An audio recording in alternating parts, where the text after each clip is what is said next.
We're going to cover 7 tools you can use to write better suspense in your storytelling. The first technique is to set a question at the beginning of a sequence or a scene. The question can be, will they get to their car in time before the bomb goes off? Or it could be something bigger like, will they get the suitcase of money? Will they find out about the assassination plot? This would be a question that you set for an audience. That tension of getting to the answer creates the suspense. In the example I just gave about will they find out about the bomb in the car, you want to drag that out and make sure they have reasons not to find out about it. Pull out that suspense as much as reasonably possible to create an effect of engagement with your audience. The second technique to creating suspense is to delay information to the audience or to the characters. This could be information that the character needs to succeed or survive a situation. If the audience knows about it, but you're delaying that information reaching the character, you're going to create kind of suspense in that scene. You can use this to draw out tension, like for example, there's the letter and it's right there on the desk, and the character is totally unobservant and they need to find it, but it's right there in front of us. The suspense of, oh my gosh, when are you gonna pick it up? It's right there in front of you, right? You're intentionally using the information in the letter, the fact that the character hasn't opened it, to create the effect of suspense. The third technique is to set a time limit or a ticking clock in the scene or sequence, right? They have to defuse the bomb. They only have 60 seconds, right? That's the classic setup. You know, the less time we have to accomplish a task or to get away with something, the more tension there will inherently be, because the audience knows there's a very small amount of time to achieve this, and it creates tension. The fourth technique is Hitchcock's bomb. This is similar to delaying information, but it is distinct in the sense of you are giving information to the audience that the characters do not know, and that information will drive them crazy with suspense, right? The classic example Hitchcock used to give is bomb under the table, boom, it goes off. You might surprise the audience, but you won't get any meaningful suspense. To create suspense, put the bomb under the table. The character's having a conversation. They don't know about the bomb. It's going, it's ticking.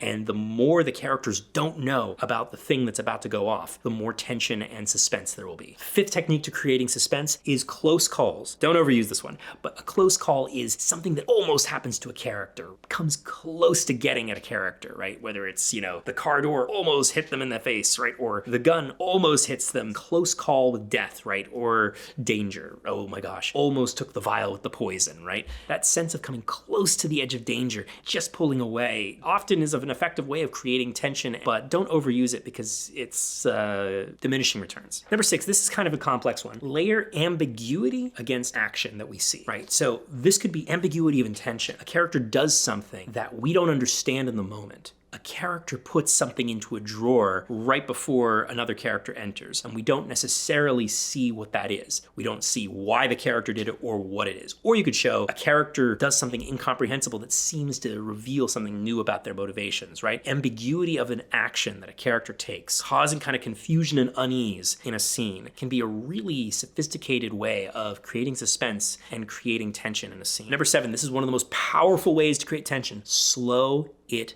down. Slow down the scene. Slow down the moment. Slow down the tension. You could have any one of these things, these tools, like ticking clock. You could have a close call. Slow it down and it will get even more intense and more to the bone.